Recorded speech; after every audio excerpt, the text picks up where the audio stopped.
All right, good morning. It's Thursday, and going to be a great day. And the weather's not too bad, kind of cloudy, but for us, not bad. 80s and should be a good day. So, not that weather makes it a good day or a bad day. I just have to keep up because I got guys I'm trying to get places and things like that. So, keeps us busy.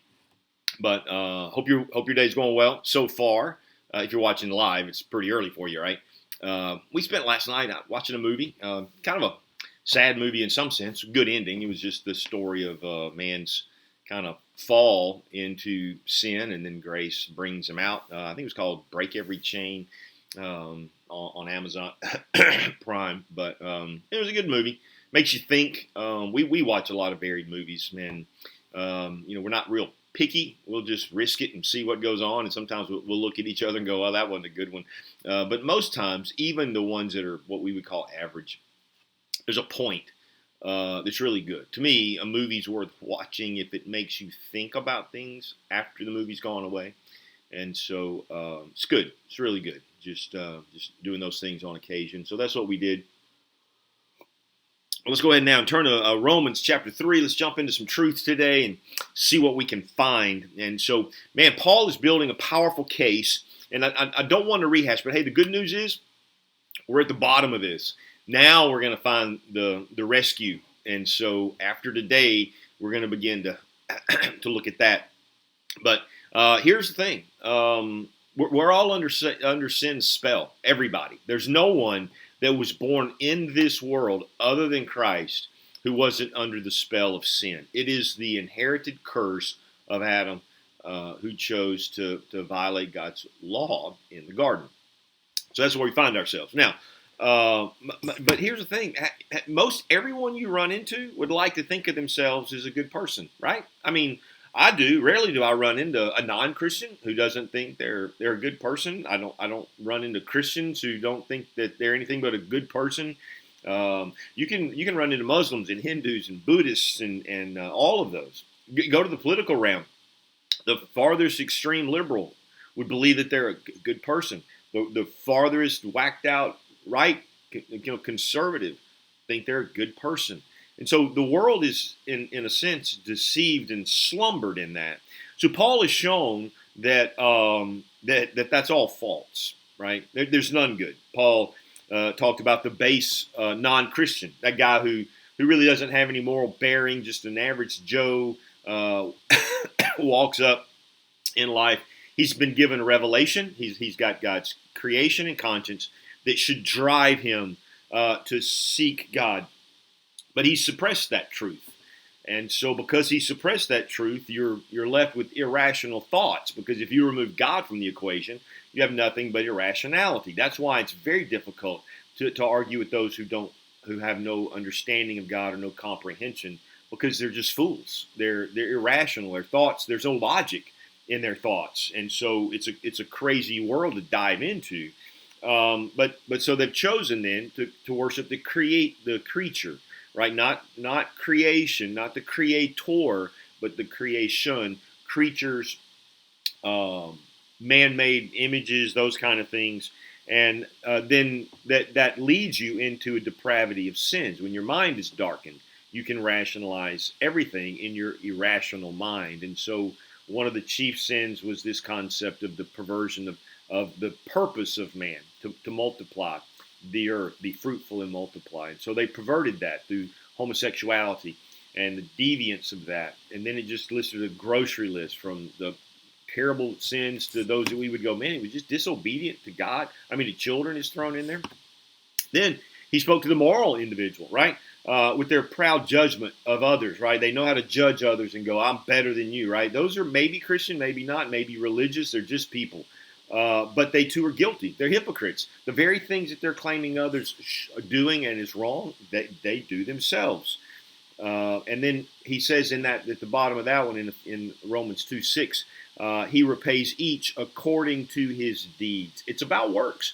It's about works. Now, it doesn't mean the work saves us. He's going to make that plain tomorrow in the next coming deal. But works matter. It's by their fruit that they shall know them. What is it Jesus is going to separate the goats and the sheep from? Their works, their fruit. It's all about, something if it's alive will bear good fruit. And something that's attached to a healthy vine, that branch will bear good fruit. And so this is the point. There's no good fruit anywhere outside of Christ. Now, then he goes to the Jew. He said, man, I know you have creation, you have conscience, you haven't had the addition of the law, and yet you're guilty too. You're not safe because of your nationality or the fact that you stewarded the law or the fact that you were circumcised. None of that is going to save you. So today we come in, and then he spoke about the advantage that there is in being a Jew. I mean, you actually are a steward and all of that, but you don't get credit for that. So then he comes to where we are today, verse 9 of chapter 3. What shall we conclude then? Do we have any advantage? He meant we Jews. Do we have any advantage over anybody else? No, not at all. For we have already made the charge that Jews and Gentiles alike are under the power of sin. All of us are underneath this sin's spell. The Jews didn't miraculously come out from that by keeping the law, by having the law, by being circumcised, by being born into the right nationality, the right race, so to speak. You don't get credit for any of that. The ground is level. We're all toast. We're all terrible people. And so then he begins to go and show through the scriptures. And there's a litany of scriptures, mostly the Psalms, some Ecclesiastes, some in Isaiah, where he's just grabbing Old Testament truth, shoving it into the Romans' face, and says, this is what God has declared about mankind. And so this is it, right? We're all guilty. And so let's just read this. It's really kind of an easy series today. We're just looking at these truths. As it is written, Paul says, as it is written. And now he's going to talk about their base character. Like no one comes into this life with good character. We're all bad characters who have been modified by rules and regulations, right? Most parents try to instill some sort of morality into their kids. And so it does slow it down, but outside of Christ, we're all bad characters. No one wants to hear that. Man, the world hates it when we start saying that. The ex-evangelicals, those progressives, the deconstructionists that are moving away, that's one of the things that they hate. It's a stench in their nostrils for somebody to say that they're not good. It's just the most evil thing you can tell somebody. But yet here we find it in the scripture. So let's just look at it. There's none righteous, right? Not even one. There's no one by God's standard who can meet that standard. There's none. There's none who will fully love the Lord your God with all your heart, your soul, your mind, your strength. And there's no one who will fully love their neighbor as themselves, right? It's a false set of doing those things. You worship, but you're really hedging your bets, right? You're sacrificing for whatever God it is that you think you have, hoping that you'll get blessed for that. That's not just simply loving someone for no reason. That is because you're hoping to get something out of it. Same reason why we love each other as we love ourselves, trying to get something out of somebody. So this is where that is. That comes from Psalm 14:3, Psalm 53. I'm gonna leave that to you to kind of read through. But this is what he says. Baseline: there's none righteous. Nobody's perfect. No. But now that a lot of times we say that to give us an excuse to live like we should. God doesn't give us that excuse either. Just because no one's perfect doesn't mean that the standard has been lowered to there's not a bell curve. There's not a grade that we get, where it's been scaled. No. The standard is always the standard. We don't drop it down because of this. Christ raised it because of that and gave us a way to find ourselves in God's eyes perfect, how we can be declared holy. But verse 10, he goes on, he says, there's none righteous, not even one. There's none who understands, right? Man, their minds are dark. They're focused on self. Things don't make sense. They would think it's illogical to think these things. And so when you start quoting scripture and starting telling people how they should live, forgive your enemies. That's just stupid. I'm not forgiving them. I'm not letting them off the hook for that, right? This is what happens. There's no one who understands law, moral law, what it means to forgive, what it means to be gracious, what it means to be merciful. But none of those things come naturally to people. There's no one who understands right and wrong. None seek God, he says. In verse 11, there's none who seeks God. Not naturally. No one's seeking God. You get there when you hit bottom somewhere. right? And then you begin to go, okay, I can't find answers anywhere else. I'm either going to kill myself or I'm going to find a solution. That's the choice that man has. Or suppress all of that, right? Those choices. You're either going to end your life because you find no hope. You're going to suppress your life through addiction to escape that reality, or you're going to begin to search for the answer, and the only place you're going to find that is God. And but there's no one who just naturally seeks God. Let me go find God. No, why? Because we've already decided we don't want that God. So then he comes into verse 12 and he says, all have turned away. Every one of us, we turn. I'm not heading that way. And so we have turned. Isaiah 53:6. That's not what's quoted here. This is all still in Psalm. But all have turned away. Remember Isaiah 53:6. All we like sheep have gone astray.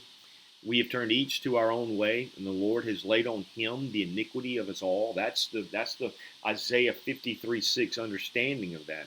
We're like sheep, man. We've just scattered, right? We've gone astray. And so it's only through Christ that we get that. But this is the world. They've all turned away. It's not a mystery when people quit following Jesus. Everybody drew a crowd because they thought they could get something from him. And then when he said, hey, unless you eat my flesh and drink my blood, you can have no part of me. If anyone wishes to come after me, let him deny himself, take up his cross, follow me. Everybody's going, I think I'm out, right? And so many were. And so he says, but hey, we've all turned and together, collectively, we've become worthless. Listen, you get a bunch of bad characters together, all of a sudden good doesn't come out of it. It's all collectively they're still worthless. Kind of reminds me of Congress. Get anybody together, get Democrats, Republicans, whatever together, and they're worthless. Congress is worthless. They do nothing. That's just my political rant for one moment. I just think we should quit putting hope in any of that. Never should have. You need to stop. That hope isn't found in some governmental structure.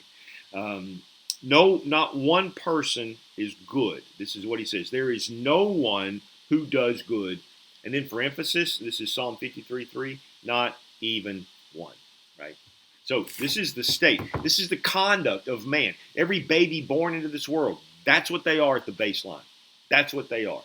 And you just have to study a child and you'll see that. Left alone, this is what they will end up looking like. If you've ever read Lord of the Flies, this is exactly what happens, right? And so that's what that is. Then he comes to verse 13, and he switches and begins talking about their speech. And he says, so their character is terrible. Their conduct then, flowing from that character, is exactly like the Pharisees. They may look good on the outside, but the inside is decay and bones. That's what Jesus said to the Pharisees, right? You're like whitewashed tombs, right? Dead on the inside, but you kind of try to have the appearance of looking good on the outside. Or a bowl that's not been cleaned, so it looks good on the outside, but man, that inside is just filled with nastiness. So this is what he says in verse 13. Their throats are open graves. Psalm 5:9, right? They spew out death. They're not life-giving. They can't be life-giving because there's no life in us. Those of us before Christ, our speech is just going to spew selfishness and hate. This is what goes on. And the result of that is their tongues practice deceit, right? Again, Psalm 5:9. Deceit, there's a lure. So it looks good on the outside, right? Their words sound good. You can even be fooled by that. But there's always a bottom line. There's always a bait and switch, right? There's always that going on. I mean, you see that in social media, the deception there. Everybody wants to put themselves in the best light, right? Everybody has a motive, but everybody wants to put themselves in the best light. This is what he says. Their tongues practice deceit. Poison of vipers is on their lips. That's Psalm 140, where he speaks about that. But it's the fact that they're going to bite you, man. It's going to be full of hate speech. That's what happens.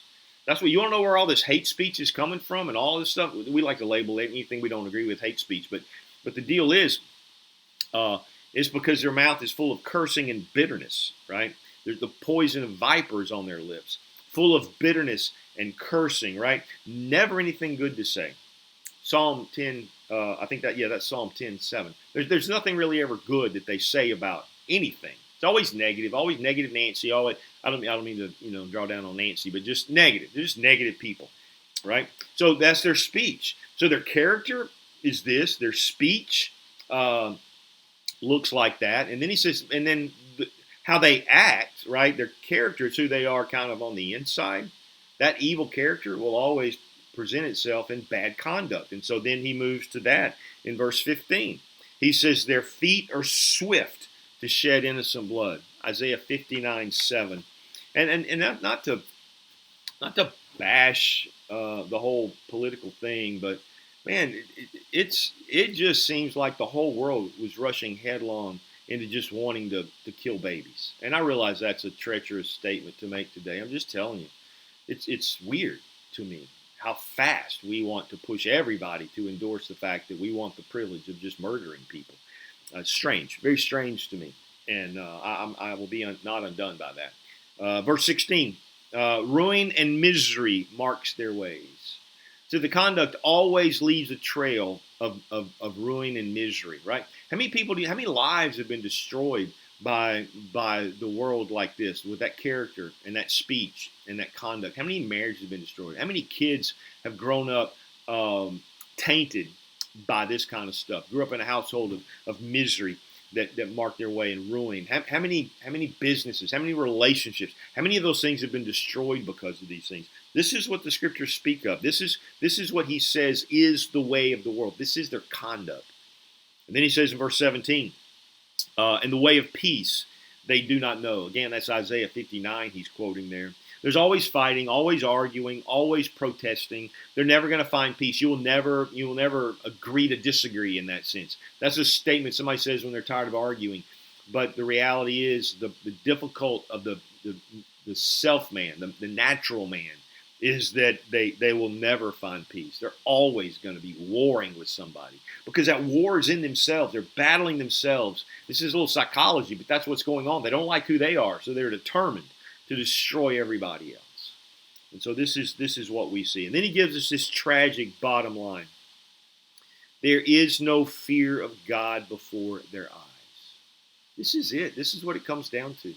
And I was chatting with someone the other day, and I said something about they're just adamant about no God, and if that's the God you serve, I want nothing to do with him, and this, that, and the other. And I said, well, that temporarily that's our option, but one day every knee will bow and every tongue will confess that he is Lord. There'll come a day when that will happen, and you will realize that this God that you hate so bad actually is who he says he is. Their response to that was, there will come a day when every knee will bow to Satan. I'm like, wow. Okay, there's no when somebody can make that statement, there is absolutely no fear of God in their eyes, and that happens more times than not if you start dealing with the world.